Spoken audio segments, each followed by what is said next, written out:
नमस्कार, एजुकेशन नगरी की खास पेशकश एजुकेशन बुलेटिन में आपका स्वागत है। मैं हूं आपके साथ दीपशिखा। चलिए रुक करते हैं शिक्षा जगत से जुड़ी बड़ी खबरों की ओर। चतुर्थ श्रेणी कर्मचारी भर्ती को लेकर विकलांग कोटे के अभ्यर्थियों ने राजस्थान कर्मचारी चयन बोर्ड के अध्यक्ष से मुलाकात की और अपनी विभिन्न मांगे सामने रखी। अभ्यर्थियों का कहना था कि कुछ अभ्यर्थियों द्वारा पीएच यानी दिव्यांग परिणाम को होल्ड करने की मांग की जा रही है, जिसका उन्होंने विरोध किया। अभ्यर्थियों ने कहा कि दिव्यांग वर्ग के उम्मीदवारों ने भी पूरी मेहनत के साथ परीक्षा दी है और कई जिलों में उनकी मेडिकल प्रक्रिया पहले ही पूरी हो चुकी है, इसलिए उनका परिणाम रोकना उचित नहीं है।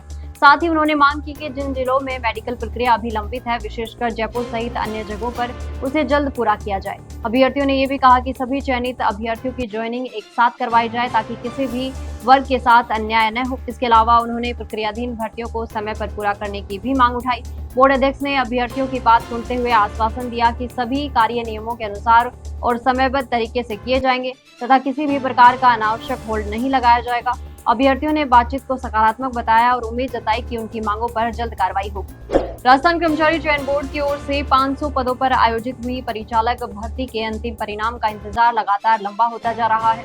भर्ती के दस्तावेज सत्यापन हुए करीब 2 महीने का समय बीत चुका है, लेकिन इसके बाद भी अभी तक परिणाम जारी नहीं हो पाया है।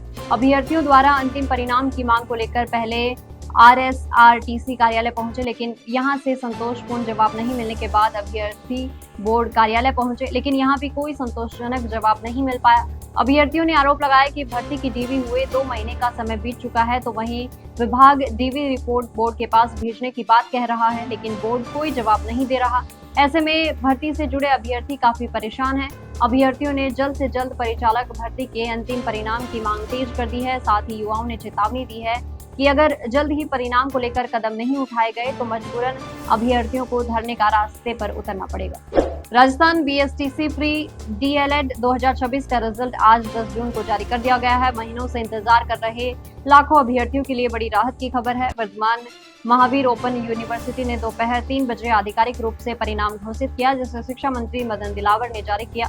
अभ्यर्थी अब अपना score card official website pre-dld-raj2026.com पर जाकर देख सकते हैं। रिजल्ट चेक करने के लिए रोल नंबर और जन्म तिथि दर्ज करनी होगी। इसके बाद स्कोर कार्ड डाउनलोड किया जा सकता है। स्कोर कार्ड में अभ्यर्थी को अपना नाम, रोल नंबर, परीक्षा का नाम, कुल अंक और क्वालिफाइंग स्टेटस जरूर जांचना होगा। परिणाम जारी होने के बाद अब एडमिशन प्रक्रिया आगे बढ़ेगी। अभ्यर्थियों को सलाह दी जाती है कि वे समय पर वेबसाइट चेक करते रहें और जरूरी दस्तावेज तैयार रखें। नीट UG 2026 को लेकर बड़ा अपडेट सामने आया है। पेपर लीक का विवाद के बाद अब परीक्षा 21 जून 2026 को दोबारा आयोजित की जाएगी। इससे पहले 3 मई को हुई परीक्षा में देश भर के 22 लाख से ज्यादा छात्र शामिल हुए थे, लेकिन गड़बड़ी की शिकायतों के बाद इसे रद्द कर दिया गया। NTA के अनुसार 7 मई को परीक्षा में अनियमितताओं की सूचना मिली थी, जिसके बाद मामला केंद्रीय एजेंसियों को सौंपा गया और 12 मई को री एग्जाम का फैसला लिया गया। इस बार परीक्षा की सुरक्षा बेहद सख्त की गई है। प्रश्न पत्र तैयार करने से लेकर प्रिंटिंग, ट्रांसपोर्ट और वितरण तक हर स्तर पर कड़ी निगरानी रखी जाएगी। पेपर सेटर्स को भी विशेष निगरानी में रखा जाएगा। सोशल मीडिया पर 24 घंटे नजर रखी जाएगी ताकि किसी भी अफवाह या लीक को रोका जा सके। राजस्थान कर्मचारी चयन बोर्ड की विभिन्न भर्तियों में हो रही देरी को लेकर अभ्यर्थी लगातार परेशान हैं। लाइब्रेरियन और ग्राम विकास अधिकारी भर्ती के अंतिम परिणाम लंबे समय से अटके हुए हैं, जबकि दस्तावेज सत्यापन की प्रक्रिया भी पूरी हो चुकी है। लाइब्रेरियन भर्ती 2024 के तहत 648 पदों का नोटिफिकेशन दिसंबर 2024 में जारी हुआ था और परीक्षा जुलाई 2025 में आयोजित की गई थी।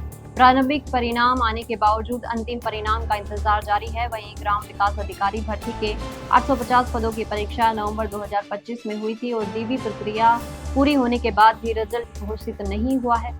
अभ्यर्थियों का कहना है कि छोटी छोटी भर्तियों में देरी से बड़ी भर्तियों पर भी सवाल उठ रहे हैं। वे मांग कर रहे हैं कि चयन बोर्ड सभी भर्तियों का परिणाम जल्द जारी करे और पूरी प्रक्रिया समयबद्ध तरीके से पूरी की जाए ताकि उनका इंतजार खत्म हो सके। तो ये थी शिक्षा जगत से जुड़ी तमाम बड़ी खबरें। कल फिर आपके साथ रूबरू होंगे, तब तक के लिए नमस्कार।